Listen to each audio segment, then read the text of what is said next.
Under the second 5-year plan, the government want to start junior technical institutes, but so far the education department is not in a position to know what type of junior technical institutes are going to be established in the country. Every time we ask the education department to furnish us with details of their schemes, the reply we get from the education ministry is that some officer of the department has been sent abroad to study this question, and only when he returns from abroad will they be able to finalize the thing. An officer of the education department has been sent to study these institutions in France. I think he must have spent 4 or 5 months in France, but the reply that the education ministry has given is that he could not study the entire scheme and he wants some other officer to be deputed to study. As I said before, under the second 5-year plan, we are to start junior technical institutes, but so far the education department is not in a position to give even the correct information to those private agencies which are there ready to start these schools. Therefore, I request the education department not to sleep over things but to take very active steps in collecting the necessary information and in helping the private agencies who want to start these institutes in this country. I know my people are suffering because they have been given a very defective type of education. Today, we have to depend upon the reservations.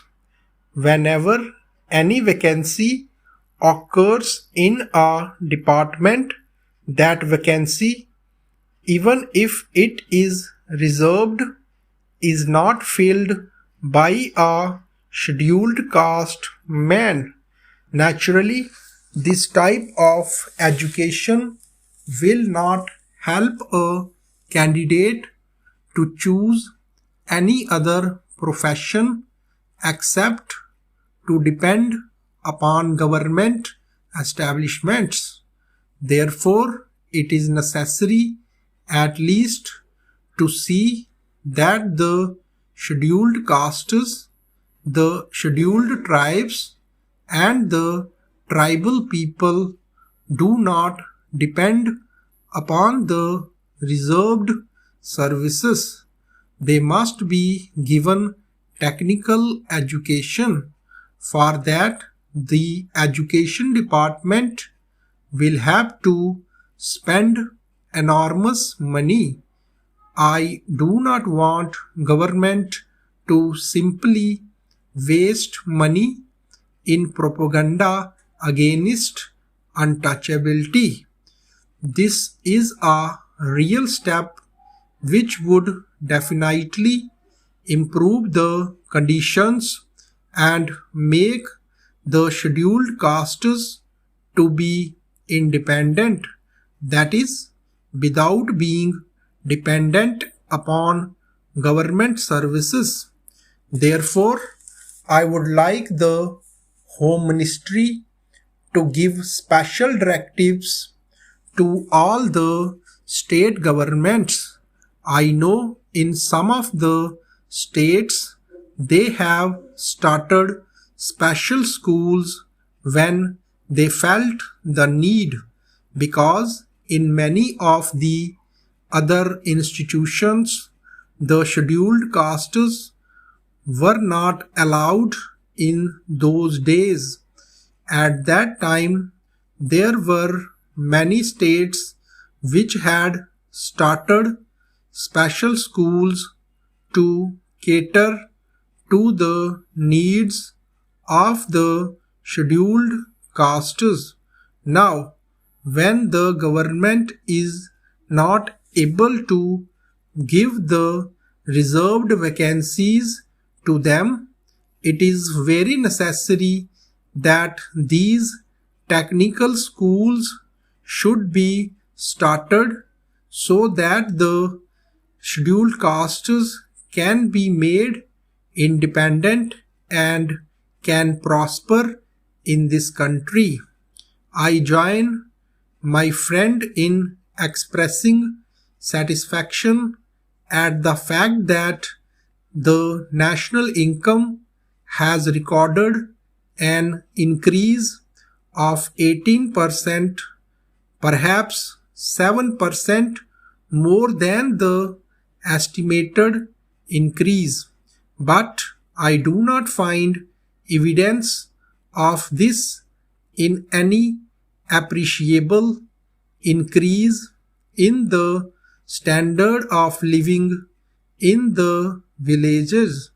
I should like to know from the finance minister if this increase in national income is reflected in the general living of the people. Have they tried to find it out either by any sample survey or by any other method? We should know whether the benefit has reached the common man.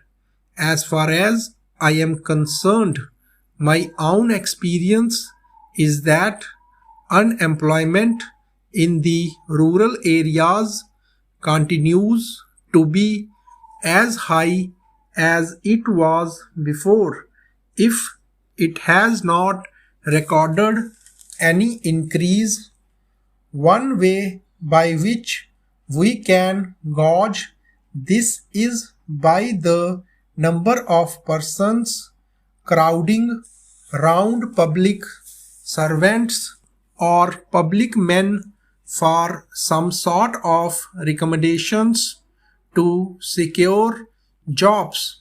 In urban areas, the extent of unemployment is judged by the registrations in the employment exchanges.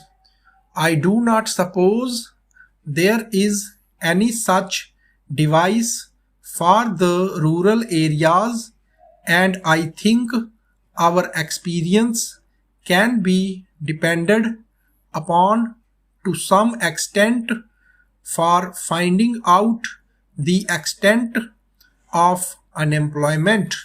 This leads me to feel that even though there is an increase in national wealth, the benefit is not going to the common man. Therefore, I feel that we should bring about a very drastic change in the property relations if we are really keen on realizing the socialistic pattern of society. The sooner we change the property relation, the better.